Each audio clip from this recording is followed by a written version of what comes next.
Olá a todos, olá Rafael, olá Olá, Miguel, Olá, olá Adolfo. olá. Eu tenho que fazer uma declaração que não, os jornalistas não devem fazer, que devem ser imparciais, mas eu quero que isso tudo se lixe e estou extremamente contente, mesmo muito contente de poder ter uma das minhas bandas preferidas, uma das nossas bandas cá de casa referência, hoje aqui comigo. Por isso quero começar por vos agradecer muitíssimo terem tirado um bocadinho do vosso dia, do vosso início de noite, para conversarmos um pouco sobre uma banda que nos diz tanto a nós e certamente a muita gente que nos está a ouvir. Por isso, muito obrigada por terem aceito o nosso desafio de estar aqui hoje. Obrigado nós, é um prazer estar na Look Mag. Olha, ao fim destes 37 anos, vamos dizer isto devagarinho, que é para não soar assim muito agressivo, eu tenho que fazer uma pergunta que é, qual é a cola, qual é a qualidade da cola que mantém os Mão Morta unidos desta maneira? além Miguel, do Braga?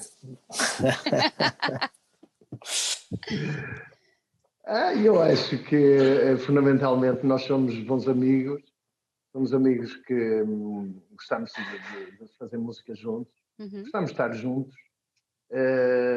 Quando estamos juntos não falamos só de música, bem pelo contrário, falamos de tudo, de muitas coisas.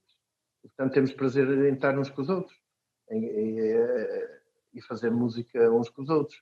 Além do mais, eu acho que também não temos assim egos entolados ou isso também nas bandas é o que acaba por dar cabo das bandas ao fim de alguns anos, é de facto algum choque de egos e portanto isso também acho que no Mão Morta sempre esteve um pouco ausente.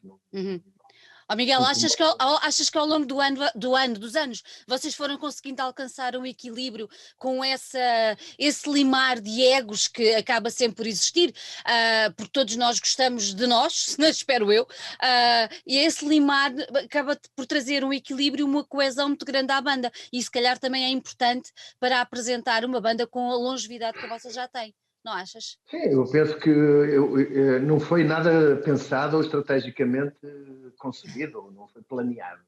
As coisas foram acontecendo e, portanto, nós estamos sempre a pensar no que vamos fazer a seguir, porque gostamos de fazer coisas ligadas à música, que é onde nos sentimos melhor, mas não só, mas essencialmente ligados à música, e gostamos de fazer uns com os outros. E, portanto, e como gostamos das nossas companhia mútua e recíproca, as coisas têm funcionado bem. Enquanto houver saudinha, agora já falamos assim, ao fim de 17 anos, enquanto houver saudinha, vamos fazendo. Exato. Olha, o facto...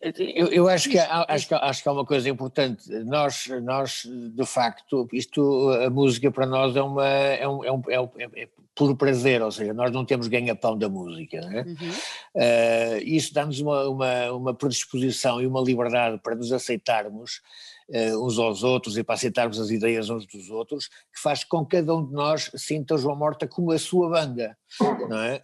Onde sabe que tem a liberdade e que tem o apoio dos outros, os seus amigos, para avançar nas ideias mais mirabolantes que tenha.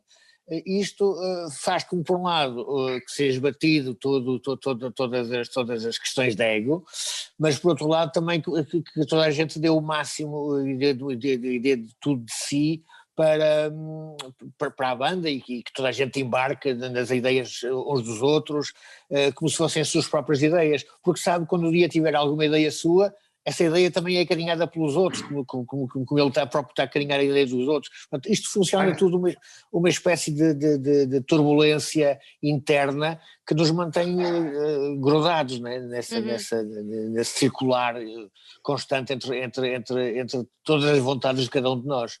Adolfo, isto é quase como, imagina, estamos na escola, vamos ao recreio, jogar à bola com os amigos e aquela equipa que queremos de coração, não é? E então toda a gente está ali junto, isto acaba por ser um bocadinho esta ideia também de sair da parte mais séria, não é que a música não seja séria, obviamente, mas sair da parte mais séria da vossa vossa vida e terem um sítio onde possam ter um escape e o privilégio de encontrarem pessoas iguais a vocês. Isso é tremendo. Sim, e não é só um escape no sentido mais escapista do termo, né? Nós gostamos muito da música, de facto, e gostamos, o que nos faz com que nós gostemos de aprender e de experimentar coisas novas e de fazer coisas novas. Portanto, é esta vontade que é transversal a todos nós, que faz com que possamos abraçar as ideias de cada um que apareça, não é? Porque é uma forma de aprendermos, é uma forma de avançarmos, é uma forma de aprofundarmos questões que se levantam, questões musicais, não é? Ou questões extra-musicais, como o Miguel dizia, nós também falamos de muitas coisas que não têm a ver estritamente com a música, portanto, mas que através da música nós podemos de alguma forma aprofundá-las mais, intelectualmente, mas que também podem ter uma concretização prática musical, não é? Portanto, é toda esta dinâmica, que não é uma dinâmica escapista, embora também o lado escapista também exista, não é? Mas é toda esta dinâmica que faz com que de facto a gente tenha prazer, não fugimos para a música para fazermos sempre o mesmo, não, temos prazer em estar, sabemos, é quase como um laboratório, nossa sala de ensaios, nós detestamos ensaiar no sentido de estar a repetir aquilo que já aprendemos, nós cada vez que vamos ensaiar gostamos de fazer coisas novas e de ver coisas novas, e quando vamos para um ensaio, esse trabalho exploratório também já foi feito em casa de cada um, normalmente dos compositores, não é? Portanto, há sempre esta vontade nova de fazer, de experimentar, de inventar, não é? Olha, indo só lá atrás, só assim num saltinho, se não existissem os Swans, também não existiam os Mão Morta? Bom, pois, cronologicamente, provavelmente não, né? Provavelmente não. Há aí uma ligação qualquer, não é? Há uma boca que alguém mandou dos Swans em que acabou por vir dar origem à banda, não é? E depois os Swans acabam por ser uma das grandes influências. Sim, essencialmente no início. O primitivo baixista dos Swans, que era o Harry Crosby, que tocou com eles no primeiro álbum e não sei se no segundo, mas depois saiu, portanto foi uma saída das primeiras saídas da banda com trabalho discográfico, porque havia uma formação anterior que nunca chegou a gravar nada, ou apenas umas maquetes que depois foram reeditadas mais tarde, mas com material perdido, material de arquivo, não é? Mas o Harry Crosby, quando os Swans vieram pela primeira vez à Europa, um dos sítios onde tocaram, ou se calhar o único sítio na Europa onde tocaram, foi em Berlim, e na altura estava lá o Joaquim Pinto, que a namorada vivia em Berlim na altura, e ele tinha ido visitar a namorada e foram ver um concerto dos Swans, porque era uma banda que era nova, que estava a despontar, por qualquer motivo lhes despertou o interesse, eles foram ver os Swans e adoraram o concerto. E no final aquilo era um primeiro concerto europeu, portanto não havia aqueles formalismos de o artista e o público. No final conseguiram ter acesso aos camarins, e o Joaquim Pinto foi lá ao camarim dizer que tinha gostado muito do concerto, não sei o quê, e a conversa com o Harry Crosby, ele perguntou-lhe se ele era baixista, e o Joaquim Pinto disse que não, e perguntou-lhe porquê que tinha perguntado se ele era baixista. Ele disse, porque tens cara de baixista. E portanto é esta que dá, este o mote que dá origem à banda. Porquê? Porque a partir dessa ideia de teres cara de baixista, o Joaquim Pinto achou por bem ser baixista, isto é, quando veio para Portugal no fim dessas suas férias em Berlim para visitar a namorada, trouxe 3 ou 4 discos desse primeiro álbum dos Swans para distribuir por nós, foi ter com o Miguel, foi a primeira pessoa que ele foi falar, dizendo-lhe, olha, contando-lhe o que se tinha passado. Nós éramos vizinhos, morávamos mesmo perto um do outro. Ok. Exatamente. E disse-lhe, olha, eu quero comprar um baixo e aprender baixo, achas que é possível? Porque o Miguel era era o único músico na altura que existia no nosso grupo de amigos. Os outros alguns eram rockers como eu, mas de música não percebiam nada, e aliás continuam a perceber, mas mesmo os outros músicos que depois vieram a ser músicos, na altura não eram provavelmente músicos. O Joaquim Pinto também não era, nunca tinha tocado nada, né? Portanto perguntou ao Miguel: achas que eu consigo aprender baixo para daqui a um mês estarmos a tocar? Um mês. Miguel, um mês e meio. O Miguel deve ter dito que sim, que era fácil.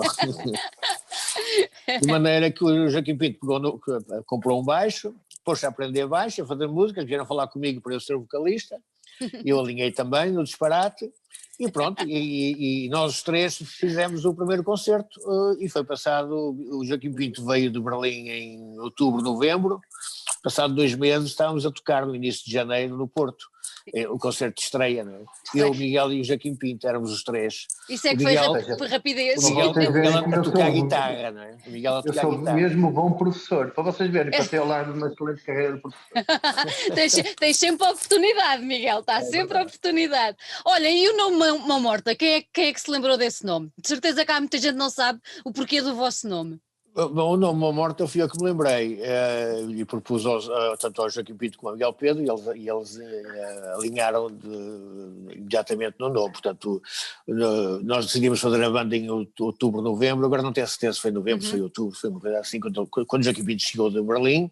Nós demos o primeiro concerto em janeiro, já tínhamos o nome, portanto foi nestes 2 meses que foi criado o nome. E de onde é que veio o nome? Eu estava numa aula, eu estava a estudar Direito em Lisboa, vinha ao fim de semana ou alguns fins de semana à Braga, e foi numa aula de Direito de Sucessões que me bateu o nome Mão Morta, relacionado com os bens de Mão Morta, os bens que não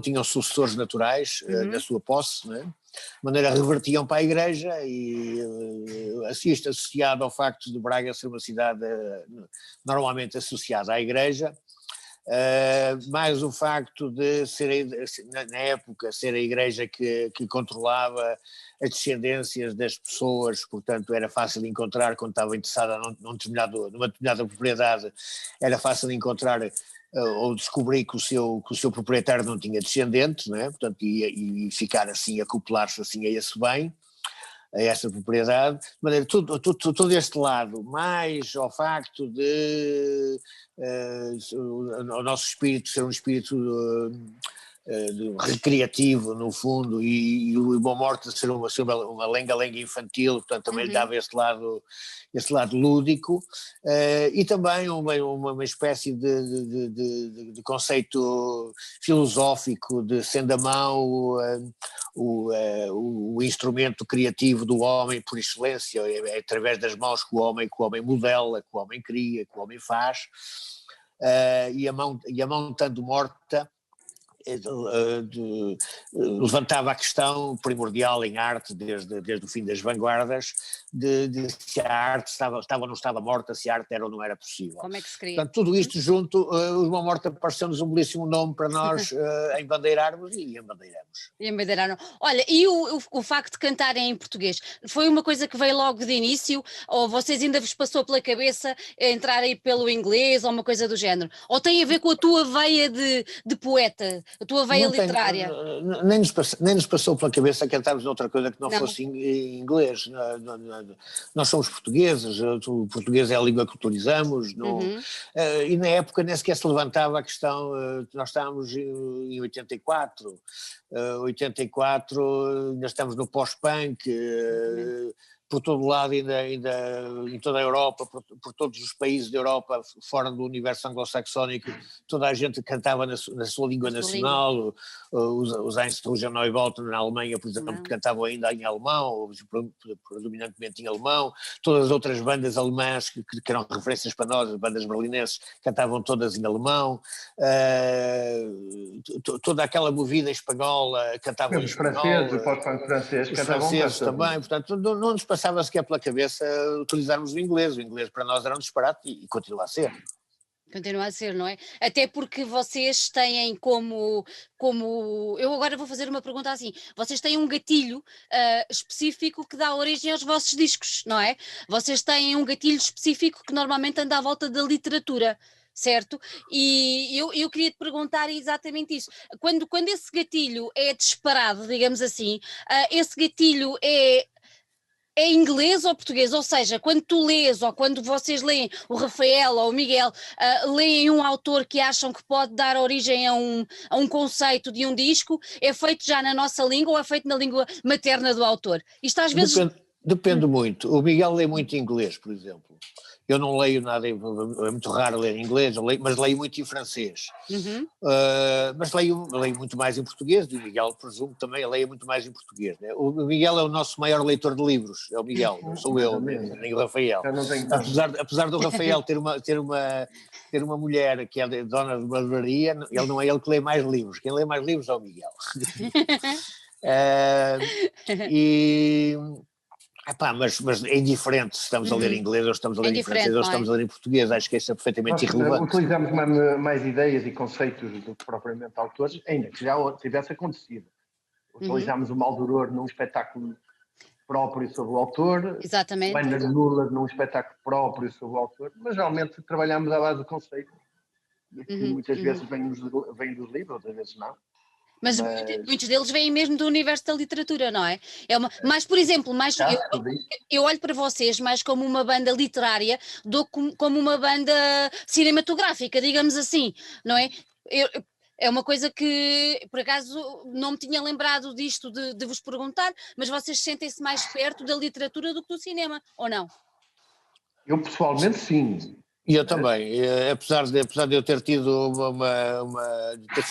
ter vivido com uma cineasta e ter de alguma forma entrado num meio cinematográfico europeu, chamemos-lhe assim, francês mais, a minha grande relação é com os livros também. Rafael, e tu? Eu? Não, em termos artísticos, sim. Em termos artísticos, trabalho muito mais a partir de textos e de literatura, não é? E tudo que... Embora goste muito de compor para imagens, e nós até estamos agora com um espetáculo que é um filme-concerto, e este ano vamos fazer outro, e quando comecei a compor músicas foi a partir da ideia de compor para imagens, não para texto, mas hoje em dia não, hoje em dia tem muito mais relação com o texto do que com a imagem. Com a imagem. Sim. Olha, eu não sei se vocês têm esta noção, mas os vossos fãs, quando são fãs a sério. E agora vou pôr isto na primeira pessoa. De cada vez que sabemos que vai sair um disco do João Morta, ficamos todos numa grande expectativa e numa grande ansiedade, porque vocês têm sempre a capacidade absolutamente fantástica, que eu acho que é uma mais-valia tremenda para um bom músico e para uma boa banda, que é de surpreender. E eu gostava de vos perguntar se vocês acham que essa expectativa que nós sentimos enquanto fãs, enquanto público, enquanto seguidores da vossa obra, tem um bocadinho a ver com o facto de vocês trazerem na vossa música e nos vossos discos uma atitude muito ativista, muito de questionar o mundo, de perguntar o porquê das coisas, que para nós também é importante. Acham que essa expectativa tem um bocadinho a ver com isto? Ou seja, o que é que os Mão Morta me vão pôr a pensar desta vez? O que é que eles me vão pôr a questionar desta vez com este disco que vai sair? Acham que isto é possível? No meu caso por isso eu ter posto na primeira pessoa. É possível que sim, mas não acho que seja só isso. Eu acho que uma das questões que passam mais é que tipo de música, uma questão estritamente musical, é que tipo de música é que os Mão Morta vão agora desenvolver, ou que vão-nos agora apresentar, não é? Porque eu acho que o lado teórico, digamos, lírico, tem muito a ver com a música que estamos a apresentar, independentemente da forma como a coisa é construída, não é? Mas há sempre uma relação muito estreita entre o lado lírico e o lado composicional, não é? De maneira que a questão é, eu acho que essa expectativa tem mais a ver com que som é que os Mão Morta nos vão trazer agora, do que propriamente mais com o lado que é que os Mão Morta, que assunto os Mão Morta nos vem trazer agora, não é? Achas que pode ser... É um mix dos dois. É o conceito, não é? Acaba por ser um bocadinho o que é que o conceito... O conceito é trabalhado de forma musical, portanto, aquilo que o Adolfo diz é isso. A voz e a parte lírica está muito agarrada à sonoridade. portanto, e o próprio conceito está muito agarrado à sonoridade, é isso que nós tentamos trabalhar. Às vezes conseguimos melhor, outras vezes não tão bem. Mas, em regra, como é que é o vosso processo criativo? Aparece a letra primeiro, aparece uma ideia, o Rafael traz uma ideia, o Miguel, como é que é? Como é que a coisa funciona em regra? Porque de certeza que disco para disco vai haver muitas diferenças. Sim, há exceções e há épocas. Se as coisas no início começaram a ser a partir de textos, eu apresentava textos e os compositores musicavam esses textos. E eu, por exemplo, o Mutantes S21, o célebre Mutantes S21 foi todo feito assim. A partir de determinada altura começou a surgir primeiro a música, para que eu fazia depois textos. Mas antes da música e dos textos existirem, normalmente há sempre um conceito. Ou seja, a música e os textos já são trabalhados para o conceito. Surge a música em função desse conceito e depois, em função da estrutura da música, de uma pré-estrutura da música, então, ultimamente, eu tenho feito a letra para essa pré-estrutura. O que não quer dizer que isso aconteça sempre assim. Há exceções, por exemplo, tu disseste um tema bastante conhecido nosso, que é uma coisa relativamente recente, tinha uma letra escrita que depois o Miguel adaptou e fez a música em função dessa letra, não é? Por exemplo, este último disco, o Miguel ia avançando música, eu ia fazendo letra para a música, enquanto a letra ia avançando, o Miguel ia avançando com músicas novas, portanto havia uma espécie de diálogo, né? de resposta aos incentivos que iam acontecendo. O meu primeiro incentivo era a música do Miguel, eu fazia uma letra para essa música, a seguir o Miguel ia fazer a continuidade dessa música face à letra que estava, etc. Portanto, houve um avançar assim, e a parte final, quando chegamos à parte final, que são os dois últimos temas, que são músicas do Rafael.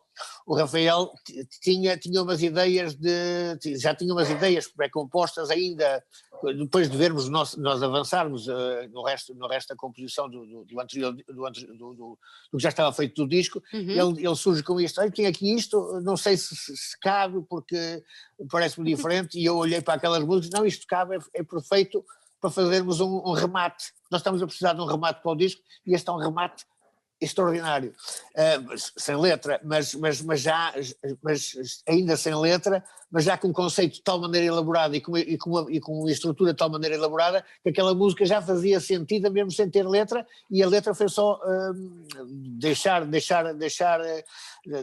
que a narrativa tivesse um ponto final, mas com uma música que caía muito bem na própria narrativa, não é? Portanto, há aqui uma espécie de jogo de ping-pong entre nós três que deu origem ao disco. Acho que o resultado final não seria o mesmo se o Miguel tivesse trabalhado todo o disco apenas musicalmente e para depois eu fazer uma letra, como se eu tivesse feito uma letra sem ver o que é que estava feito do trabalho musical do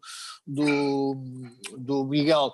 Eu não teria feito aquela letra, provavelmente, tanto mais que a primeira letra, o primeiro início da letra, o primeiro esboço do que foi a narrativa deste disco, foi feito por uma música que o Rafael, que foi a primeira coisa que foi feita para este disco, foi o Rafael que a fez, que depois não foi aproveitada. Mas a letra que eu tinha feito para essa música do Rafael, depois foi rearranjada para a primeira música que o Miguel apresentou. Portanto, o ping-pong foi total mesmo. Total. Total. Olha, houve uma entrevista que eu li em que se falava do Anthony Artaud, em que ele diz que mais do que se diz, importa a forma como se diz. E eu acho que quem assiste, quem ouve Mão Morta, mas mais quem assiste aos concertos, tem a noção perfeita disto. E eu agora tenho que voltar a pessoalizar um bocadinho, porque connosco aconteceu uma coisa muito engraçada, que nós vamos todos os anos a Paredes de Cora, tal e qual como o Adolfo e como vocês, e nós todos os anos encontramos o Adolfo. Em 2006, tu tiveste uma participação nos Vozes da Escrita, não sei se tu te recordas, na Relva. Lembras-te disso? Eu tive várias, qual é essa concreta que te referes, não sei. A 2006, para nós marcou-nos, sabes porquê? Porque o meu filho era muito miúdo e eu andava sempre a insistir para ele ler e ele não queria ler. E ainda há muito pouco tempo falámos nisso e ele sai de lá, depois de te ouvir, super impressionado da maneira como tu disseste, e não era uma coisa para crianças que tu estavas a ler, e ele sai de lá super impressionado e entrou no buraco escuro da literatura e já não saiu mais. Pronto, e ele continua a dizer que a culpa foi tua, da maneira como peço imensa desculpa tê-lo feito mergulhar nessas trevas. Nestas trevas, pronto. E eu acho que é esse poder que as vossas palavras e a maneira como tu as dizes, que vem dar razão àquilo que o Artaud diz, que é essa forma de falar. Vocês têm a noção disso? É importante para vocês a maneira como o Adolfo, no caso, como sendo o vocalista e a pessoa que está à frente a falar e a dizer aquilo que vocês tudo imaginaram. Vocês têm noção do impacto da maneira como tu dizes as coisas, que é ainda mais forte e dá mais força àquilo que está escrito? Quer dizer, eu estou no palco. O impacto que eu tenho é por interpostas pessoas, não é por mim. E o que é que elas Miguel, e o que é que elas te dizem? Sentem isto que eu sinto também ou não? Sim, é isso, eu não tenho dúvidas disso. Aliás, o Adolfo, não sendo um cantor no sentido tradicional, é hoje um dos cantores mais poderosos da música portuguesa. E pronto. Cantor não sou vocalista. Não é cantor no sentido tradicional, é um vocalista, mas é poderoso. E esse poder vem da sua interpretação, da sua forma de dizer a palavra. Tu tens noção disso, Adolfo? Tenho, aliás, tu quando citaste Artaud,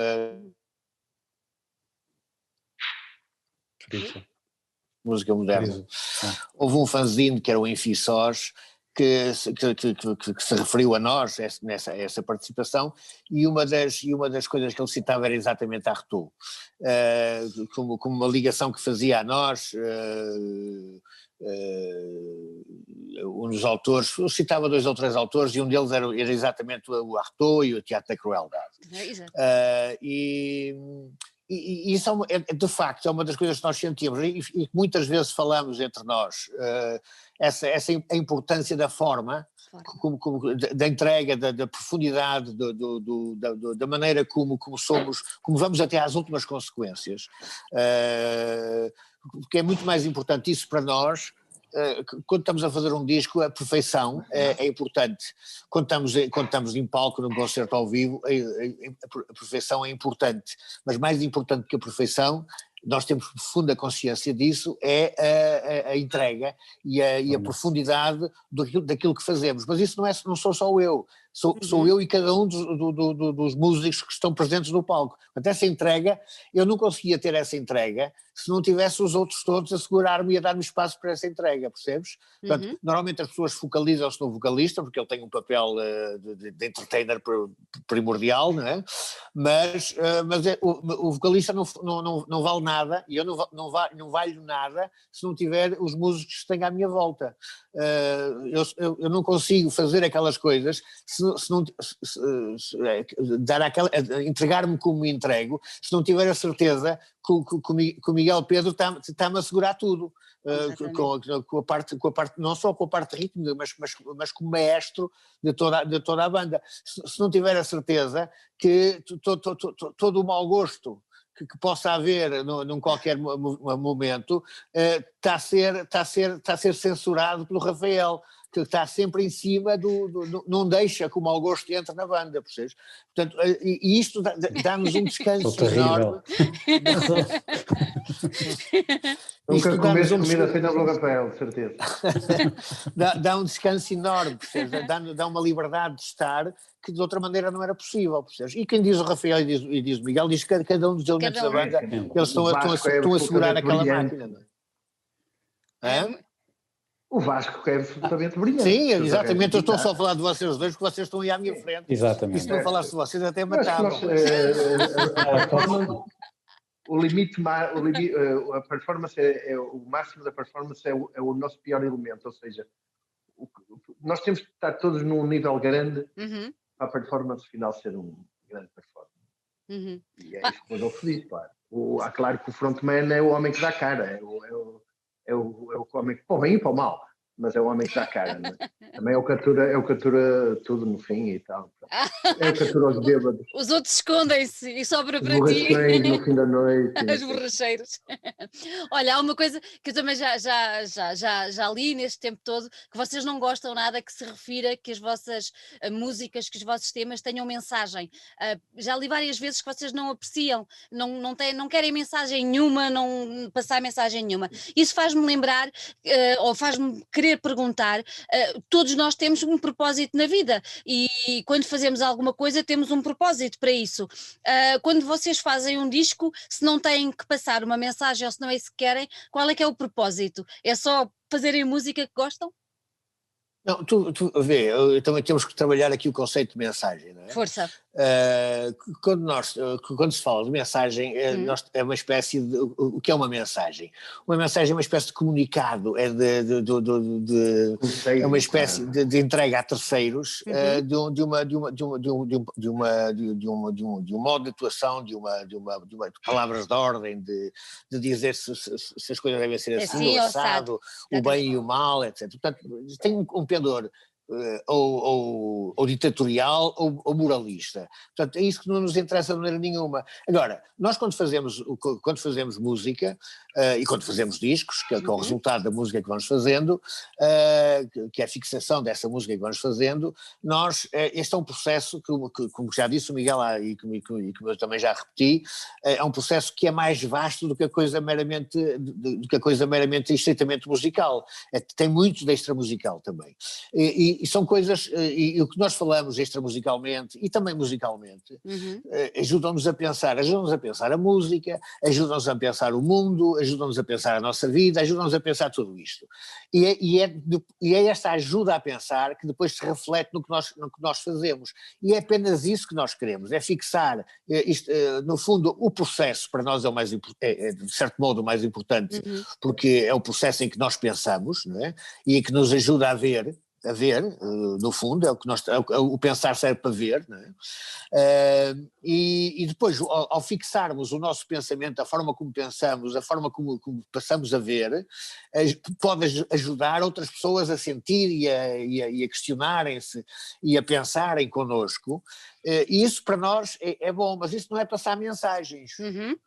Isso não é passar mensagens de todo, nós não estamos a dizer façam assim ou façam assado, sejam assim ou sejam assado, ou isto é bom, isto é mau. Isso não nos interessa de maneira nenhuma, isso é o ati-pensamento.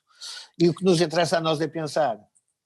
É por isso que usam muita metáfora na vossa poesia? Vocês levam-nos muito atrás das vossas metáforas, isso é muito interessante também. Eu uso alguma metáfora, mas não sou excessivamente metafórico. A metáfora em sentido lato ajuda a pensar. Como diz o Ricardo, não é? Ajuda a pensar, porque a metáfora é uma hiperbolização de sentido.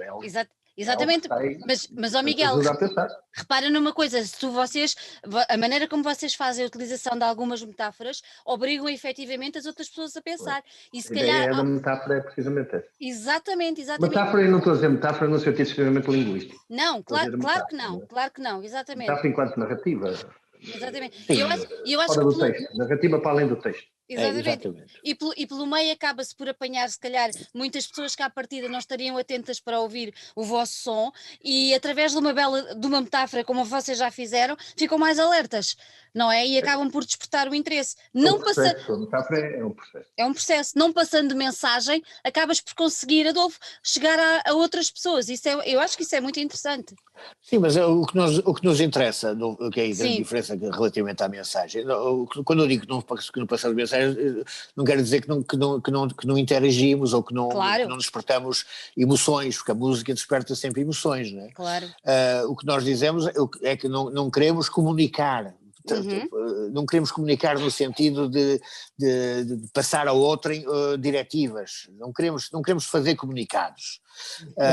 Nós queremos que é a mensagem entre o emissor, mensagem e alguém que a recebe. Aquele sentido da teoria da comunicação, não é? Exatamente, não é de todo.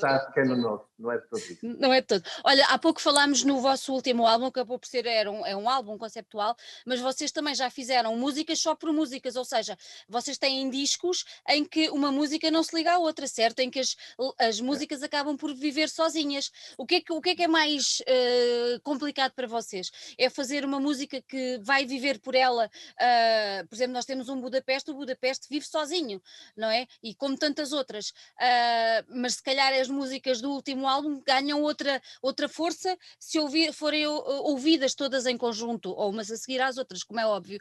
O que é mais difícil para vocês? É fazer um álbum conceptual como foi este último, ou fazer um álbum de músicas de puro rock and roll? E eu? Não tenho grande resposta para isso, não é? Porque é igual?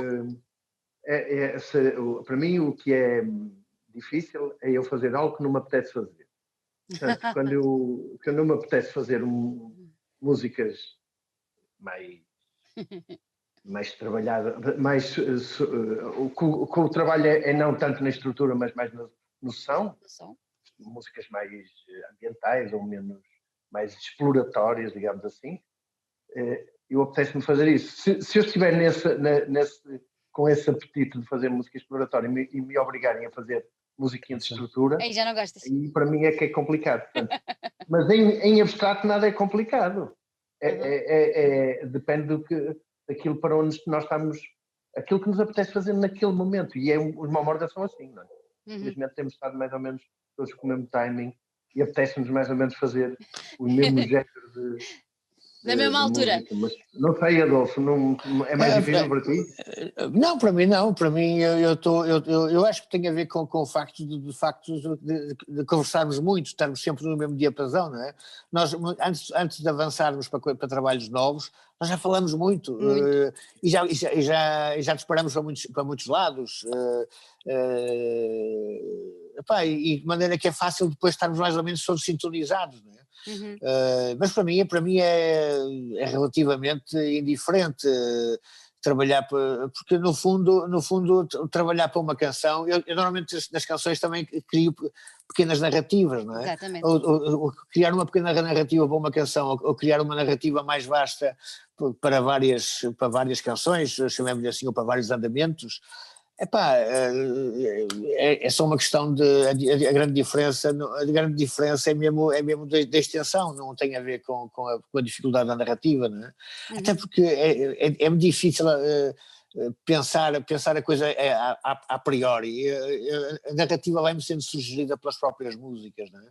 Porque quando começamos a trabalhar este último disco, nós começamos a trabalhá-lo conceptualmente, mas o conceito era estritamente musical, não tinha não havia nenhuma narrativa conceptual a assegurá-lo, nem estava previsto, e estávamos longe sequer de imaginar que isso ia acontecer, não é? Só nos demos conta que havia uma narrativa, só me dei conta que eu estava a escrever uma narrativa conceptual de longo folgo, quase sensivelmente a meio do disco. Portanto, só aí é que percebi que havia uma história que começava e que continuava e que poderia continuar, porque até aí eu estava a escrever para cada um dos módulos que o Miguel ia avançando, não é? Olha, vocês não são ainda hoje, ao final deste tempo todo, uma banda mainstream. Eu acho que vocês continuam a ser uma banda de underground, mas já tocaram em imensos festivais e eu queria vos perguntar se os Mamortadores são mais de clube ou mais festivaleiros. Acho que somos 4x4, né? Somos para todo terreno. Não é, Rafael? Sim, pessoalmente acho que nos sentimos às vezes mais confortáveis nos clubes do que nos grandes palcos, com aquela proximidade do público que é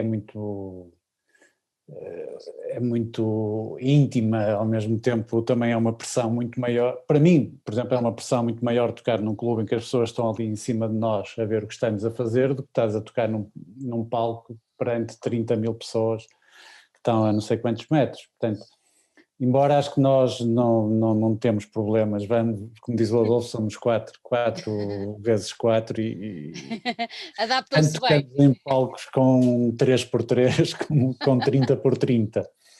Não é? Portanto, lá em 3, deixa-me só dizer que o Braga está a ganhar 3-0. 3-0, eu tenho estado a acompanhar. A quem? Ao Moreirense. Em Moreira.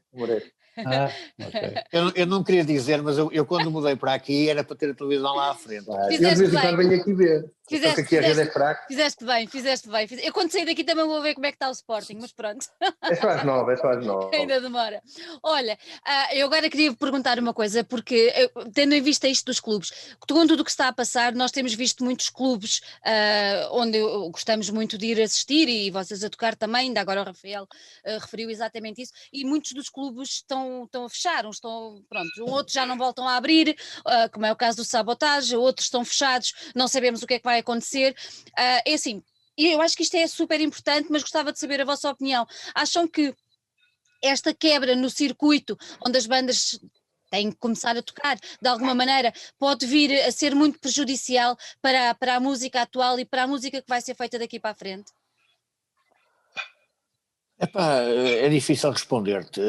O Sabotage já tinha o fim anunciado, o seu fim não deriva diretamente da pandemia. Da pandemia. É evidente que a pandemia traz problemas a toda a gente e traz problemas também à atividade noturna onde se inserem os clubes, traz problemas às empresas que organizam festivais, etc. Algumas poderão ir ao charco e provavelmente haverá empresas que vão ao charco, mas eu acho que o terreno, passando a pandemia e retomando a economia, eu acho que mesmo que haja empresas que pelo caminho tenham caído, haverá outras para substituir e que as coisas a curto prazo vão retomar a sua normalidade, não vai haver uma quebra que seja definitiva. Há uma quebra de facto e agora e poderá haver para o ano ainda, etc. Mas esta quebra não vai ser, não é um estado de coisas definitivo, do meu ponto de vista. O que é que tu achas, Miguel? Miguel, deixa lá o Braga. Não, eu aqui desliguei porque estava aqui a fazer barulho ao lado. Quer dizer, nós todos esperamos, o que eu acho é mais um desejo. Eu espero, como todos, que as coisas retomem e que a música também vá na retoma. Eu não tenho grande opinião sobre isso. É mais esperar para ver, não é, Miguel? É esperar para ver, mas eu estou convencido que as coisas daqui a uns anos estarão como estão agora. Daqui a 2, 3 anos, provavelmente. Olha, agora, quer dizer, como estão antes. Pois, exatamente. Como estavam antes disto. Começou antes disto. Vocês gostam de andar em tour ou não? Rafael. Ou é doloroso, Rafael, andar em tour com eles? Não, com eles não. Por acaso não. Eu acho que é uma das coisas boas de viver. O Rafael gosta mais de andar em tour. O Rafael. Por acaso também gosta, também gosta de andar em tour com o Rafael, que o Rafael sabe comer e beber bem. E vai aos sítios, tem espírito de turista. Exatamente, tem bom espírito de descoberta. Não, a mim dá um bocado de seca, amigo. Com o Miguel é uma seca do caralho. O Miguel só quer vir para Braga. Quer ir rápido para casa e não sei o quê. Não, mas isso sempre foi o lado bom dos Mal Morte, acho eu, que foi como vivemos todos separados sempre, desde o princípio, portanto os concertos era sempre um passeio de fim de semana, não é? Havia uns que iam não sei onde, nós o fim de semana tínhamos a felicidade de nos pagarem para irmos passear, e acho que nós sempre encaramos um bocadinho os concertos como isso, como uma festa e não como uma chatice, agora tenho que ir para não sei onde. Também porque nós não temos muitos concertos, né? Quando comparados com outras bandas, nós um ano, 40 concertos, já é um ano. Bom. E nós também vivemos bem com isso assim, acho que eu também. Não sei como é que seria a nossa reação se tivéssemos aquelas turnês malucas de passar 60 dias a tocar, mas para nós sempre foi bom tocar, e às vezes o concerto, não vou dizer que era o menos importante, porque não é isso, mas o que se passava antes do concerto e a seguir ao concerto era o que era muito diferente de um sítio para o outro, e por isso nós ainda hoje gostamos, e até às vezes faz bem. Este interregno está a ser um bocado longo demais, não é? Mas até nos faz bem, até nos sabem bem os interregnos, porque nós também somos uma banda que ensaia muito pouco, portanto, os concertos são muito marcantes e há sempre ali uma tensão enorme de sair bem ou não, e por isso gostamos. Eu pelo menos gosto, não sei o que é que eles acham, mas acho que toda a gente gosta. Gostam também, já viste. Tocar ao vivo, sim. Olha, de todos os concertos, é assim, vocês têm concertos absolutamente memoráveis, mas eu gostava que vocês me contassem só um bocadinho do concerto de maio de 1993 no Teatro Circo, onde aquilo que veio quase tudo abaixo, mas o Presidente da Câmara disse que não havia problema nenhum, que estava tudo bem. O Miguel foi um organizador desse concerto, é melhor ser ele a falar. Conta, Miguel, como é que foi? Foi um concerto que saiu um bocadito do nosso controle, portanto, estavam cerca de 3.000 pessoas num sítio que cabem pouco mais de 1.000. Exato. E eu tive que dar ordem aos seguranças para não intervirem, né? Para ficarem quietos, e aquilo foi descalado, pronto. No final, tinham algumas cadeiras partidas, coisas partidas, e a pessoa que administrava o Teatro Circo estava, e com razão, estava aborrecido, pois, claro. E marcou reunião no dia seguinte, porque eu também trabalhava na Câmara de Braga, na data, marcou no dia seguinte uma reunião com o engenheiro Mesquita Machado, que era o Presidente da Câmara, para dizer que não podia ser e tal, e o Presidente da Câmara ouviu, e depois ele tinha sempre os jornais, tirou os jornais de cima do Jornal Notícias e mais os jornais lá da terra, e todos traziam na primeira página o concerto de João Morta. E ele disse, está a ver, o senhor anda no Teatro Circo há não sei quanto tempo, nunca veio na primeira página. Esses já estão todos na primeira página, mas é arranjar as cadeiras. E ficou todo contente. Porque nós sabemos que os políticos gostam de primeiras páginas. Não? Depende das primeiras páginas, mas pronto. Exato. Depende das primeiras páginas. Neste caso foi uma boa primeira página. Este caso foi uma boa primeira página. Olha, vocês em 2014 lançaram o Pelo Meu Relógio, e na altura falou-se muito que era um disco muito, muito interventivo politicamente, um disco muito político. Eu já ouvi o Adolfo dizer que não é nada, que é um disco puramente de poesia e que saiu naquela altura. Pronto, estava já tudo proporcionado para o disco ser interpretado daquela maneira, e que o vosso disco, mesmo político, foi já há muito tempo que nesta letrina o ar é insuportável. Irrespirável, desculpem. Mantens essa opinião? O nosso disco que estás a falar, pelo meu relógio são horas de matar, não é? É de facto um disco que tem a ver com uma época. Mas é um disco que nós começamos a trabalhar, não havia nenhum intuito de trabalhar politicamente ou socialmente o disco.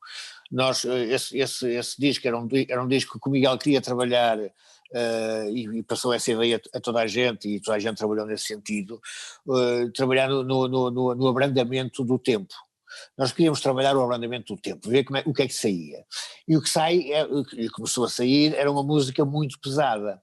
E eu, ao sentir essa música muito pesada, e estando imbuído do espírito da época, que era um espírito, vale a pena lembrar, estávamos em plena intervenção da Troika, estávamos com o governo de Passos Coelho, que tinha a opinião de que ainda deveríamos ir mais longe do que a austeridade que a Troika nos impingia, que levou de uma forma impensável mais longe as políticas de austeridade que o próprio Sócrates já vinha imprimindo ao país, e levou ainda mais longe daquela austeridade e a destruição do espaço público que a Troika estava a impor, não é? Portanto, havia um mal-estar de vivência a todos os níveis, a nível do trabalho, a nível do dia-a-dia, a nível do dinheiro disponível, estava insuportável viver em Portugal. Desligaste de maneira que... Já está. de maneira que todo esse estado de espírito, mais aquela música pesada, as coisas saíram naturalmente e apesar de ser dos discos mais metafóricos nossos, as coisas acabaram por levar para um sentido determinado. E esse sentido determinado ainda foi ainda mais focado à conta do vídeo, do qual nós não somos de nada responsáveis, apesar de termos concordado com ele e termos dado o nosso aval, mas foi o vídeo que o Rodrigo Areias fez e que focou, fez uma focagem estritamente política, com imagens, etc. Portanto, estava feita o caldo para que as pessoas interpretassem de uma determinada forma, e depois houve dois ou três versos, nomeadamente o próprio verso, o próprio título do disco, que no fundo era um verso de um poeta surrealista português, do António José Forte, pelo meu relógio são horas de matar, as pessoas levaram aquilo como um ato terrorista, antidemocrático, etc. Portanto, e aquilo acabou por ganhar estas proporções que estas novas tecnologias, estas redes sociais provocam, perfeitamente irracionais, e que depois os jornais vão atrás, porque tudo aquilo mexe gente, como dizia o Miguel, vai tudo atrás das primeiras páginas, né? E aqui já não são primeiras páginas, mas são redes sociais, que é como se fossem milhares de pequenas páginas, né? Exatamente, super sensacionalistas, não é? Vocês, quando aprovaram agora falaste no vídeo, quando aprovaram o vídeo, não vos passou pela cabeça que é que podia acontecer este burburinho à volta do vídeo? Nós aprovámos, foi a ideia do vídeo, acho que o vídeo depois... Ok. Sim, nós também, eu e o Rafael chegamos a ver o vídeo final, antes de uma hora, acho eu. Mas sim, mas nós não aquilo era um vídeo feito com imagens, era tudo feito praticamente com imagens de montagem, não é? Com imagens televisivas, depois o resto era quase imagens de banda desenhada, era eu destacado com uma pistola de fulminantes a dar tiros, quer dizer, não tinha nada de transcendente, não é? Mas até os jornalistas que me telefonaram a acusar e a perguntarem-me se aquilo não era uma arma verdadeira, se tinha licença de porte de arma, que havia um comissário da polícia que estava a dizer que aquilo era crime e não sei o que, andar com uma arma. Chegou-se ao absurdo total, né? Absurdo total mesmo. Diz. Acho que foi uma histeria. Acho que é o princípio, é assim um dos primeiros fenómenos de histeria, como agora assistimos todos os dias, não é? Qualquer coisa é lida de uma maneira completamente absurda, acusarmos de antidemocratas, de incitarmos à violência, de não sei o que mais, quer dizer, quando nós tínhamos vivido 4 anos de uma violência psicológica, mas isso não era problema nenhum. E depois um vídeo, que é um vídeo. Um vídeo é um vídeo,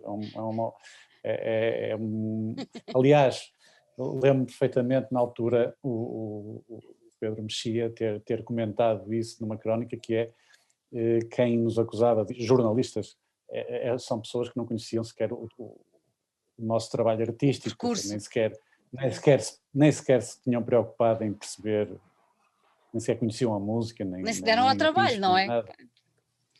Mas pronto, acho que era o princípio, era um dos primeiros fenómenos de histeria social, de redes sociais que agora vemos todos os dias, não é? Qualquer coisa. Nem imagino o que nos aconteceria agora. Ai, que horror! Olha, no fim era o frio, sai em 2019 e sai muito focado nos problemas do ambiente, mas olhando agora para trás, ele sai nas vésperas de uma pandemia. Pronto. Vocês acham que a leitura que se faz hoje em dia do disco, em virtude daquilo que temos estado a viver neste último ano, que já é um ano, pode ter sido de alguma maneira alterada ou ampliada, ou vocês tinham uma bola de cristal onde imaginaram que passado um ano ia acontecer isto tudo e o disco ia se adequar na perfeição ao que estamos a passar? Não é bem na perfeição, mas há ali pormenores que parecem uma antecipação, não é? Mas não, nós não tínhamos bola nenhuma de cristal, são meros acasos, mas é um acaso que podemos associar a qualquer distopia, e a literatura está cheia de distopias. Ainda falava a fazer uma crítica agora a um livro editado pela Antígona, do Jack London, né? Escrevi um artigo, umas coisas que faço para a revista Domingo, em que aconselho ou falo sobre alguns itens culturais, nomeadamente livros, discos, filmes, etc. Referi este livro, é um livro escrito em 1915 ou 1912, que antevia uma pandemia em que obrigava as pessoas uma pandemia respiratória, que obrigava ao afastamento social, etc. Portanto, que antecedeu a pneumónica de 1918, né? E que antecedeu, e que previa que essa pandemia fosse em 2013, ou seja, errou por pouco, porque era mais 7 anos em cima, e acertava em cheio na nossa pandemia do Covid, né? Mas que as características, depois há toda uma narrativa à volta do aproveitamento das cidades estarem isoladas, vazias, de pessoas, porque as pessoas fugiram para o campo, etc. Portanto, para haver ali uma ata de assaltos e as coisas se transformarem em grupos de meliantes, etc. Portanto, isso já é uma narrativa de extra previsão do que é a pandemia, né? Já são um bocado de consequências. Mas essa pandemia do Jack London é exatamente, parece um ipsis verbis do que é esta pandemia do Covid, né? Ou do que foi de alguma forma também aquela que se passou 100 anos atrás, né? Aliás, nós temos um tema, deixa-me só dizer, muito mais profético, que é a teoria da conspiração. A teoria da conspiração. No Pesadelo em Peluche, que é uma pandemia para forçar a vacinação, não é? Que é a existência de uma pandemia induzida ou artificialmente induzida para forçar a vacinação como uma forma... Sim, para vender vacinas. Para vender vacinas. Essa é que é inacreditável. Essa é que é profética, não é? Há tantos anos atrás. Há muito tempo, não é? Eu continuo a achar que há para aí uma bola de cristal qualquer. Desculpem lá. Ai, qualquer coisa. Olha, uma coisa muito interessante que vocês fizeram, que eu tive muita pena de não ter visto, porque eu tenho a ideia que vocês não apresentaram em Lisboa, mas corrijam se eu estiver errada, foi a apresentação na dança, no espetáculo de dança com a Inês Jacques.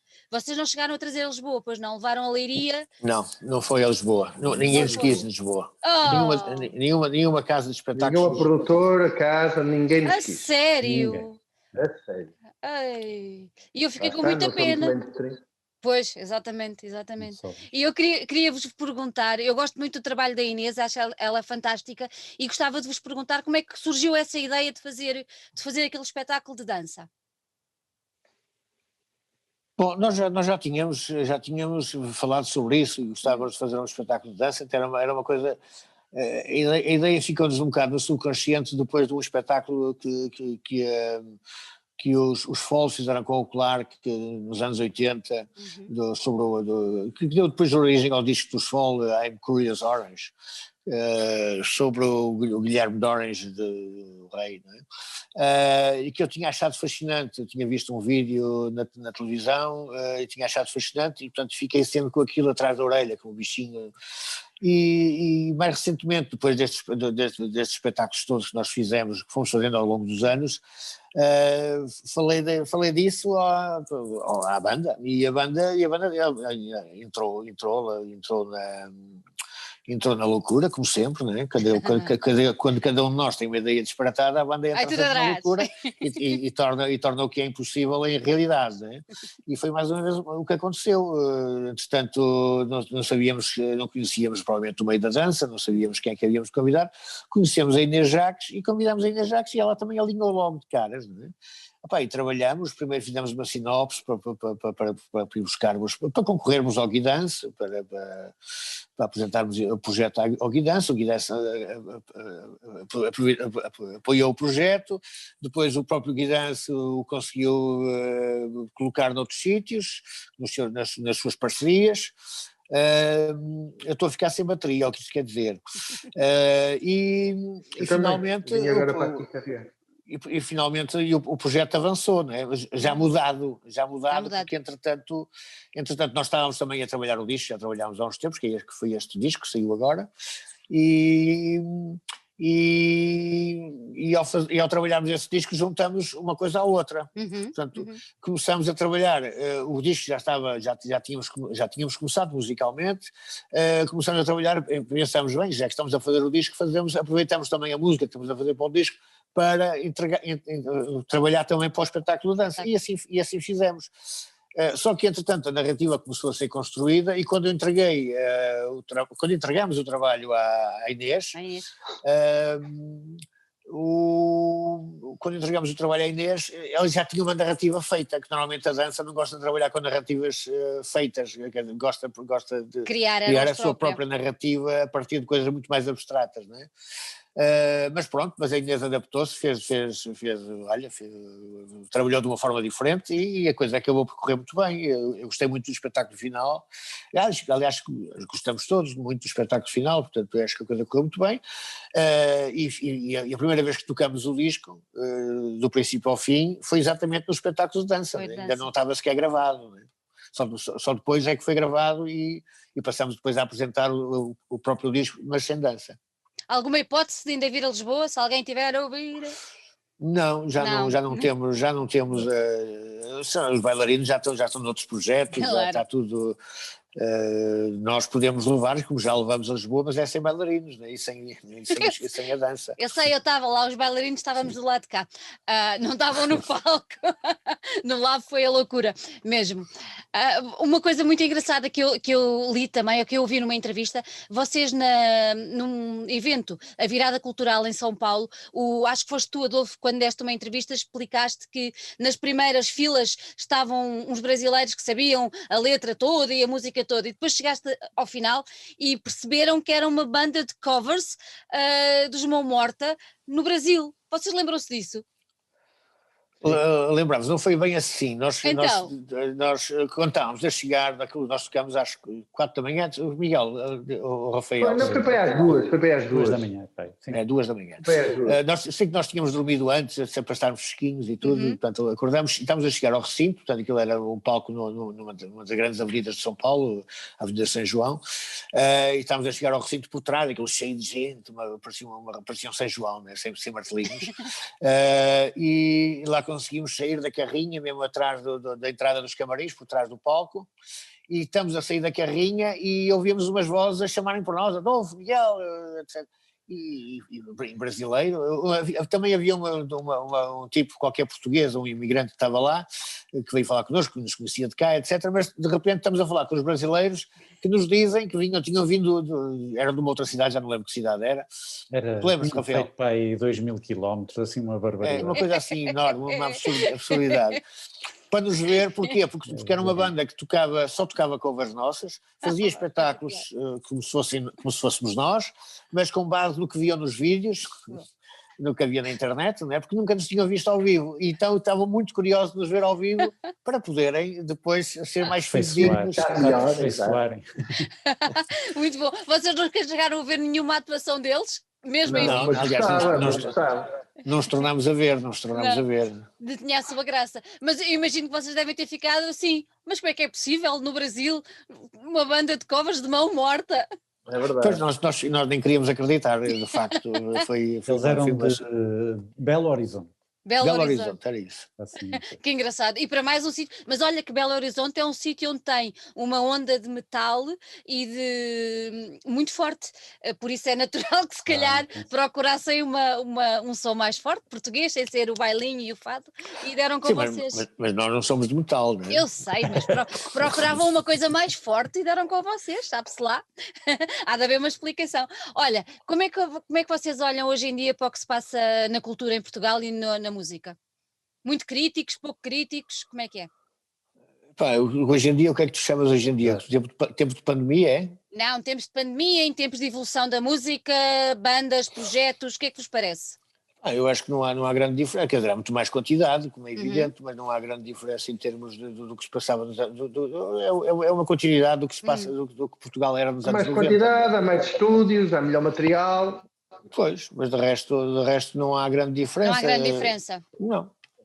Não há uma evolução, eu não vou dizer qualitativa, porque para mim os anos 80 são os anos 80, mas não... Sim, mas os anos 80 são uma década à parte, porque, não é? porque não havia conhecimentos, não havia meios, não havia, portanto era tudo artesanal e era tudo muito inventivo, porque estava-se a fazer de novo, todas as coisas estavam-se a fazer novas e era com os meios que se tinha à mão, portanto a qualidade poderia ser, a qualidade em termos técnicos poderia ser abaixo do que era, mas em termos criativos era muito superior. Mas era isso que eu te queria perguntar, é isso que eu estava a tentar perguntar. Com tanta coisa que eles têm à mão, os miúdos, os músicos de hoje em dia, não achas que se calhar devia haver uma maior criatividade? Ou eles têm medo de ser criativos, de se pôr... Não, eu acho que é o padrão é o mainstream, e o padrão é o mainstream e quanto mais quantidade, mais mainstream é. A música anglo-saxónica que não teve as dores de crescimento que nós tivemos nos anos 80, tiveram desde os anos 50 e 60, não é? As coisas mais criativas aconteceram em épocas em que havia menos padronização e com a padronização o lado criativo perde-se. É o normal, as pessoas pensam aquilo como profissão, como rentabilização, como há toda uma coisa associada quando se faz a padronização, quer-se fazer melhor tecnicamente, não se quer fazer diferente, porque o diferente é bom para o underground, né? Não dá reconhecimento. O que dá reconhecimento é fazer o padronizado, mas melhor. Não é? E é isso que se persegue hoje em dia em Portugal. Não é? Estamos padronizados e como os anglo-saxónicos. Acham que esta situação que estamos a viver vai dar origem a um renascimento da música, sei lá, está tanta gente a passar dificuldade, está tanta gente a passar mal, a pôr valores em causa, não sei, acham que vai ser uma lufada para a cultura em geral ou não? Miguel? Não tenho essa fé. Não. Eu também não. Pois, eu também não, queria saber a vossa opinião. Vocês não embarcam daquela história do vai ficar tudo bem e vamos ficar ainda melhores, para não? Vai ficar tudo bem em termos de pandemia, espero que sim. Agora, tirando para aqueles que morreram ou ficaram com... Pois. Agora, em termos de ficar tudo bem, em termos a pandemia vai ser ultrapassada, todos esperamos isso. E depois vai voltar ao que era, mais ou menos. Acho que mais do que a pandemia há outros fatores políticos e sociais que são que influenciam isso, porque nós adaptamos-nos, não é? Já quase nos adaptamos a este modo de vida. Daqui a 2 anos, se tudo correr bem, já ninguém se vai lembrar do que passámos agora, não é? Eu acho que não, basta ver as pessoas, as medidas começam a aligeirar um bocadinho e as pessoas entram no registro, portanto, eu acho que vai voltar. Vai voltar tudo bem. Não sei, acho que se dramatiza. Miguel diz que vai ficar tudo bem. Tudo igual. É o que vier. Vai. É o que vier. Olha, vocês têm saudades de tocar, de ir para cima do palco? Claro, sim. Claro. Não, quer dizer, saudades, não, nós temos ido para cima do palco. Pois. Sim, mas eu quando digo saudade, é saudade de ir e de ir ver também. Pois. Mas, Adolfo, vocês tiveram... Do antigamente. Exato, vocês estiveram no Elétrico, não é? Que fizeram aquele trabalho com... Sim, enquanto uma morte fizemos este ano de 2020, fizemos 3 ou 4 concertos. Antes da pandemia fizemos depois da entrada, depois de março, digamos, fizemos 3 ou 4 concertos, só. Mas fizemos bastantes mais com o filme concerto da Casa na Praça de Jornaia, por exemplo. Ou seja, não abandonamos os palcos. Correu muito bem, aliás, continua a correr muito bem, tirando estes momentos em que estamos em confinamento total e aí não correu nada, né? Não corre. Pois, aí não corre. Mas não, quando houve aquela abertura entre abril, junho e agora de janeiro, né? Nós fizemos alguns espetáculos e correram todos muito bem, uns melhores, outros piores, mas correram todos muito bem, digamos. Não notaram diferença no lado do público? Mesmo, por exemplo, no Avante, quando tocaram no Avante, não, o malta Avante sentada... foi uma experiência estranha, porque nós já tínhamos tocado lá 3 ou 4 anos antes, aquele espaço estava todo cheio de pessoas e tudo a abarrotar, e agora de repente tínhamos o mesmo espaço com cadeiras isoladas e separadas umas das outras, e com pessoas que não se isoladas nessas cadeiras, com uma máscara à frente, sentadas, obrigatoriamente sentadas, sem poderem de alguma forma exteriorizar o que estavam a sentir ou não. Portanto, para nós o Avante foi o contraste completamente oposto entre duas realidades, né? A realidade do Covid e a realidade antes do Covid. E isso era chocante, né? Era chocante, até uma pessoa questiona-se imediatamente o que é isto da música, a música popular, como é o rock que nós fazemos, que é uma música de confraternização, de união entre as pessoas, né? de gregarismo. Esta música em que as medidas, como público, em que as medidas de salvaguarda de saúde pública implicam o afastamento, a desagregação, o isolamento, etc. Quer dizer, esta música perde o sentido, e foi um bocado que sentimos na Festa do Avante, foi muito bom tocar, etc, deu-nos prazer, mas sentimos, em abstrato, esta música perde sentido se as pessoas não estiverem lá em comunhão. E repara, acima de tudo, um concerto vive da comunicação, que é, pelo menos para nós, não é? Pela comunicação que é entre nós e o público. E nós fomos à Casa da Música, não é? E foi um concerto que nos correu muito bem, e foi uma noite muito... Talvez também porque estávamos parados e foi um momento de regresso, e eu acho que se há algum lado positivo nisto, não é? Para mim é isso, tu, às vezes dás as coisas por adquiridas e de repente elas desaparecem, não é? E tu de repente valorizas mais quando as tens, isso é assim em tudo na vida, não é? Mas esse concerto da Casa da Música... Era muito estranho estar no palco e quando tu... Desculpa, é que eu vou ter mesmo que sair daqui a bocadinho. Vou só fazer a última pergunta. Isso é estranho, não é? Isso é estranho. Sim, mas esse concerto da Casa da Música, como eram pessoas sentadas, sentiu-se menos o impacto. Exatamente. Não era como na Festa do Avante, eram 2 cenários próximos um do outro, porque nós tínhamos lá estado 3 anos antes e depois voltávamos a estar no mesmo sítio, no mesmo espaço, e era tudo diferente. Enquanto na Casa da Música lá tínhamos estado, mas as pessoas também estavam sentadas, a única diferença é que estavam com a máscara à frente e estavam com menos pessoas, havia um lugar vazio entre elas, não é? Mas para quem está no palco até nem se nota tanto, porque elas continuam sentadas e aquilo estava cheio, etc. Não é? O ambiente era completamente diferente. Não, mas repara, ainda ontem à noite estava a ver o concerto do Nick Cave em Copenhaga, que deu há pouco tempo, e estava a pensar nisso. Quando é que isto vai voltar a acontecer? Tudo ali, e isso é que não, isso é horrível. É horrível, é horrível. Olha, antes de irmos embora, uma vez que o Miguel está ali em stress, coitadinho. Mesmo que acho que vai entrar agora. Miguel vai entrar agora. Queria-vos só perguntar 2 coisas. Primeiro, consideram-se uma banda de culto, sim ou não? Sim, de certo modo. Uma vez que, como disseste no início, as pessoas gostam de nós, gostam muito de nós, de facto. As pessoas que nos odeiam também nos odeiam muito, de facto. E ao fim destes anos todos, o que é que ainda faz falta fazer, ou o que é que os Mão Morta ainda precisam de fazer, o que é que faz falta, o que é que vocês querem fazer que ainda não fizeram, um projeto que tenha sido adiado, qualquer coisa que esteja na vossa cabeça já dá muito tempo? Nós tudo o que quisermos fazer, fizemos. E o que nos apetecer pela cabeça ainda não nos passou, senão já estávamos a trabalhar nisso, mas neste momento não estamos a trabalhar. Mas quando passar, vamos fazê-lo. Exatamente. E vamos ter visto... Diz. O que nos passar pela cabeça, era o que o Miguel estava a dizer, o que nos passar pela cabeça nós vamos fazê-lo.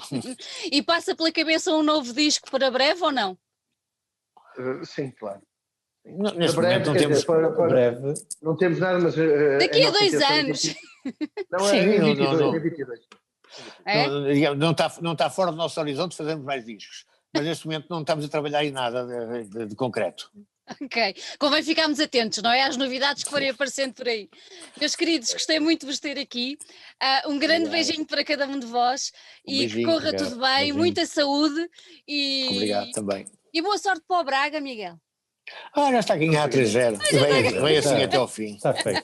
Então vá, um grande beijinho para vocês, meus queridos. Muito obrigada. Olha, vê lá se o Sporting paga as contas ao Braga. Top! Um beijo enorme. Tchau. Um beijo. Adeus.